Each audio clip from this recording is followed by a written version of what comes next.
Hello everyone. आप सभी का बहुत बहुत स्वागत है हमारे चैनल ITI 247 पर। और आज हम लोग CTI का जो मॉक टेस्ट आ गया है उसको कैसे करना है, कहाँ से लॉगिन करना है और कैसे प्रैक्टिस करना है, वो सारी चीजें मैं आपको बताऊंगा। मैं लॉगिन जो भी जैसे करना है, जैसे यहाँ पर आपको ये वेबसाइट पे क्लिक करना है newonlineadmission.in। और जैसे ही क्लिक करेंगे आपको ये होम पेज खुल जाएगा ऐसे। और यहाँ पे जो लाइन चल रही है इसी लाइन में आपको यहाँ पे दिखेगा link for online mock test. ये जो लाइन चल रही है पूरा इसको चलने दीजिएगा, बीच में आपको आएगा link for online mock test, इस पर क्लिक करते हैं। तो जैसे इस पे क्लिक करेंगे आपको एक नया पेज खुल जाएगा ऐसे करके, जहाँ पे लिखा रहेगा log in here to get, click here to get log in credential. ठीक है, तो इस पे आप लोगों को क्लिक करना है। ठीक है, तो जैसे ही इस पे आप लोग क्लिक करेंगे तो आपका ये आएगा रोल नंबर DGTM 649। इसको आप कहीं नोट कर लीजिए। ठीक है, इसको मैं यहाँ से कॉपी कर लेता हूँ। और आपका पासवर्ड क्या है, 1 2 3 4 सबका पासवर्ड ये होता है। और ये मैं बता दूं सिर्फ ये प्रैक्टिस के लिए है, आपका इसका एग्जाम से कोई लेना देना नहीं है। ये आपको सिर्फ और सिर्फ प्रैक्टिस के लिए कि आप कंप्यूटर पे कैसे नेक्स्ट बटन को क्लिक करोगे, अगला प्रश्न कैसे आएगा। ठीक है, और इसके जो प्रश्न होंगे वो बिल्कुल भी आपके एग्जाम में नहीं आएंगे, इस टाइप के क्वेश्चन बिल्कुल आपके एग्जाम में नहीं आएंगे, मैं बता दूं। सिर्फ और सिर्फ आपको प्रैक्टिस के लिए बताया जा रहा है ये बात। ठीक है, तो आप लोग इसको, इसके बाद रोल नंबर लिखने के बाद आप स्टार्ट एग्जाम पे क्लिक कर लीजिए। जैसे ही स्टार्ट एग्जाम पे क्लिक करेंगे तो आपको यहाँ पे कहेगा कि आप अपना रोल नंबर भरिए यहाँ पे। तो आपने जो रोल नंबर भी लिखा था उसको भर दीजिए यहाँ पे। ठीक है, और पासवर्ड जो था हमारा 1234, ये मैंने पासवर्ड डाल दिया। अब पिन क्या था हमारा 1111। जब एग्जाम रियल एग्जाम होगा तो उसमें आपका जो भी रोल नंबर होगा वो आपके एडमिट कार्ड पे लिखा होगा, पासवर्ड जो होगा वो भी आपके एडमिट कार्ड पे लिखा होगा, और पिन जो होगा वो भी आपके एडमिट कार्ड में लिखा होगा। और अगर आपको कोई दिक्कत आती है, मान लीजिए नहीं लिखा होता है पिन, तो आप जब वहां पर जाओगे एग्जाम हॉल में तो वहां पर जो होंगे वो आपको बता देंगे। फिर लॉगिन पे क्लिक कर लेंगे। जैसे लॉगिन पे क्लिक कर लेंगे हमारा ये पेज खुल जाएगा। ठीक है, और आपको ये पेज अभी शायद नहीं दिख रहा होगा, एक्चुअली ये नए पेज में खुलता है। तो मैं आपको थोड़ा सा यहाँ पे 1 मिनट आपको थोड़ा सा वेट कीजिए, शायद आपको अभी दिखने लगेगा। ये देखिए, ये हमारा पेज ये खुल जाता है। ठीक है, और आप ये प्रैक्टिस अपने मोबाइल में भी कर सकते हैं। ठीक, मोबाइल में आप डेस्कटॉप व्यू को सेलेक्ट करके आप उसको भी देख सकते हैं।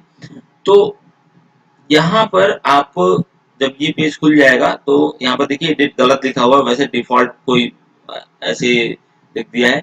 इसको आप वैसे ही रहने दीजिएगा, इंग्लिश इंडिया। अगर इसमें आपको यहाँ पर क्लिक कीजिएगा, अगर हिंदी दिख रहा है तो हिंदी क्लिक कर दीजिएगा। वैसे जो क्वेश्चन पेपर है वो बाइलिंगुअल आएगा। फिर यहाँ पर स्टार्ट एग्जाम पे क्लिक कर दीजिए। ठीक है, जैसे ही स्टार्ट एग्जाम पे क्लिक करेंगे आपको ये पेज खुल जाएगा। ठीक है, अब यहाँ पे आपको कोने में टाइम दिखाएगा, देखिए यहाँ पे 1 घंटा 59 मिनट 52 सेकंड, अब 51 हो गया, 50 हो गया, यहाँ पर देखिए। तो ये जो आपका टाइमिंग है वो आपका टाइमिंग घटता रहेगा। ठीक है, और ये प्रश्न देखिए, क्वेश्चन एक का 50 में से पहला क्वेश्चन है ये। ठीक है, तो आप निम्नलिखित में से कौन मंदिर स्थापत्य का अंग नहीं, ये क्वेश्चन जो है ये बिल्कुल भी ऐसे क्वेश्चन नहीं आएंगे। ये सारे इसमें जितने भी क्वेश्चन है 1 से लेकर 50 तक जो भी आपके क्वेश्चन दिए हुए हैं ये सारे इतिहास के क्वेश्चन हैं और जीएस के क्वेश्चन है। इसका कोई भी रीजनिंग नहीं है, कोई भी मैथ नहीं है, कोई भी आपकी ट्रेड का क्वेश्चन नहीं है। तो ऐसे क्वेश्चन तो आपको बिल्कुल भी नहीं आएंगे। ठीक है, तो अब मान लीजिए कि इसका कोई ऑप्शन है, ऑप्शन सी सही है, मान लीजिए मैं ये सही ऑप्शन नहीं लगा, मैं ऐसे ही रैंडम लगा रहा हूँ, मैं प्रश्न नहीं पढ़ के मान लीजिए सी ऑप्शन सही है सपोज कर लीजिए, और आप आगे जाना चाहते हो अगले क्वेश्चन पे, तो यहाँ पे नेक्स्ट पे क्लिक करो, आपका क्वेश्चन वो सेव हो गया है। ठीक है, इसी तरह आपको लगता है कि ये क्वेश्चन आप बाद में करोगे, 2 नंबर आपको आ नहीं रहा है, तो आप इसको नेक्स्ट कर दो। ठीक है, छोड़ दो। ठीक, अब यहाँ पर ध्यान दीजिए, ये अगर आपने क्वेश्चन देखा, आपको लगता है कि इसका 12 नंबर सही है, तो आपने एक पे क्लिक कर दिया, फिर इसको नेक्स्ट पे गए। अब आपको लगता है कि आपको प्रीवियस जो क्वेश्चन है आपका, उसका आंसर आ गया, तो प्रीवियस पे आप क्लिक कर दीजिए। ठीक है, तो अब जो यहाँ पे प्रीवियस पे क्लिक करेंगे तो आपका ये वाला क्वेश्चन आ जाएगा। आपका जो भी इसमें लगता है सही है वो टिक कर दीजिए। ठीक है, ऐसे करके आप सारे क्वेश्चन ऐसे ही टिक कर देंगे। मैं टिक नहीं कर पा रहा हूँ, बहुत ज्यादा टाइम लग जाएगा उसमें, आप ऐसे कर दीजिएगा। अब जैसे मान लीजिए आपने इसको सी क्लिक किया, आपको लगता है नहीं सी गलत हो गया, ए है, तो ए पे क्लिक कर दीजिए, अपने आप वो ए पे चला जाएगा। ठीक है, और ये दोनों लैंग्वेज में आपका पेपर रहेगा। क्लियर रिस्पॉन्स का क्या मतलब होता है कि अगर मान लीजिए आपने एक टिक किया है, आपको इसको नहीं करना, हटाना है, तो क्लियर कर दीजिए, तो अब साफ हो जाएगा। ठीक है, लेकिन मैं आपको एक सलाह दूंगा कि जितने क्वेश्चन आपको आएंगे पहले उनको कर लीजिए, और बाद में जो नहीं आ रहे उन सबको टिक कर देना, क्योंकि नेगेटिव मार्किंग नहीं होती है, क्या पता तुक्का आपका सही हो जाए। ठीक है, इसी तरह नेक्स्ट करते करते आप यहाँ से भी जा सकते हो। देखिए ये जो आपका दाहिने साइड बना हुआ है, अगर मान मान लीजिए आपको सीधे 50वें क्वेश्चन पे जाना है, तो 50वें क्वेश्चन पे क्लिक कर दीजिए। यहाँ पे जाइए, माउस को ले जाकर और बाएं बटन को दबा दीजिए, तो ये आपका 50वें क्वेश्चन, देखिए 50वें क्वेश्चन पे आ गया। आपको लगता है कि इसमें बी सही है, बी को क्लिक कर दीजिए, और फिर आपका देखिए नेक्स्ट पे नहीं आएगा क्योंकि यही लास्ट क्वेश्चन है। तो आपके एग्जाम में 100वें पे लास्ट जाएगा, 100 क्वेश्चन आएंगे ना उसमें, 2 घंटे का होगा। ठीक है, अब आपको लगता है कि आपका एग्जाम पूरा हो गया है, तो आप यहाँ पे एंड एग्जाम पे क्लिक कर दीजिए। जैसे ही एंड एग्जाम पे क्लिक करेंगे तो यहाँ पे दिखाएगा कि आपने कितने क्वेश्चन अटेम्प्ट किए हैं। जैसे यहाँ पे टोटल 50 क्वेश्चन थे, तो मैंने 5 ही अटेम्प्ट किए हैं, 45 छोड़े हैं। आप ऐसा गलती बिल्कुल मत कीजिएगा। अगर आपने यहाँ पे 50 क्वेश्चन 100 क्वेश्चन दिया होगा, तो यहाँ भी अटेम्प्ट में 100 आपका लिख के आना चाहिए। ठीक है, नॉट अटेम्प्ट 0 लिख के आना चाहिए। और अगर नहीं है तो आप बैक करके, यहाँ पे बैक करके और जाके जो क्वेश्चन बचे उनको तुक्का मार दीजिएगा, क्योंकि वो अगर आपको क्वेश्चन नहीं आ रहे तो तुक्का मार दीजिएगा। सारे के सारे क्वेश्चन आप अटेम्प्ट जरूर कीजिएगा। ठीक है, तो अब आपको संतुष्टि मिल गई कि हाँ हमने सारे क्वेश्चन अटेम्प्ट कर दिए हैं, तो यहाँ पे सबमिट पे क्लिक कर दीजिए।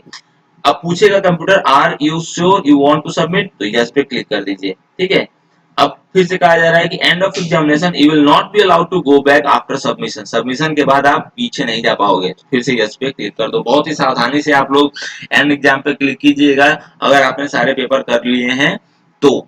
और देखिए ये हमारा पूरा हो गया।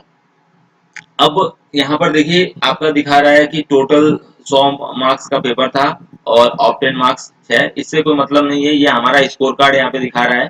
ठीक है, तो एग्जाम में आपका अगर स्कोर कार्ड इस बार इन्होंने ये फैसिलिटी दी है तो अच्छी बात है। देखिएगा एग्जाम में जब आप सबमिट करेंगे तो आपको क्या स्कोर कार्ड दिखाता है।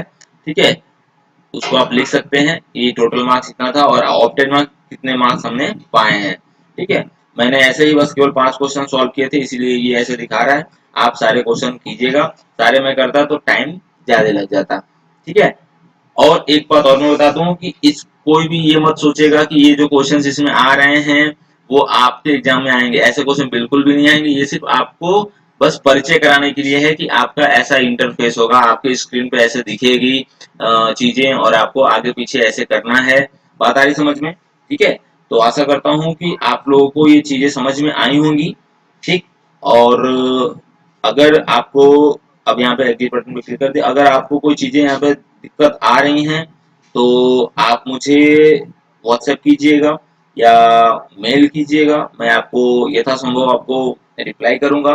ठीक है, और आप लोग इसको जरूर सभी लोग लॉग इन करके देख लेंगे, जिससे कि पता चल जाएगा कि हाँ हमारा कंप्यूटर पर चीजें दिखेंगी कैसे, जैसे कि आपको एग्जाम में कोई हड़बड़ी नहीं होगी। क्वेश्चंस का इसका कोई नाता नहीं है, पहली बात मैं बता दूं। ठीक है, तो पढ़ते रहिए, मस्त रहिए और स्वस्थ रहिए। Thank you so much. ITI 247, like and subscribe.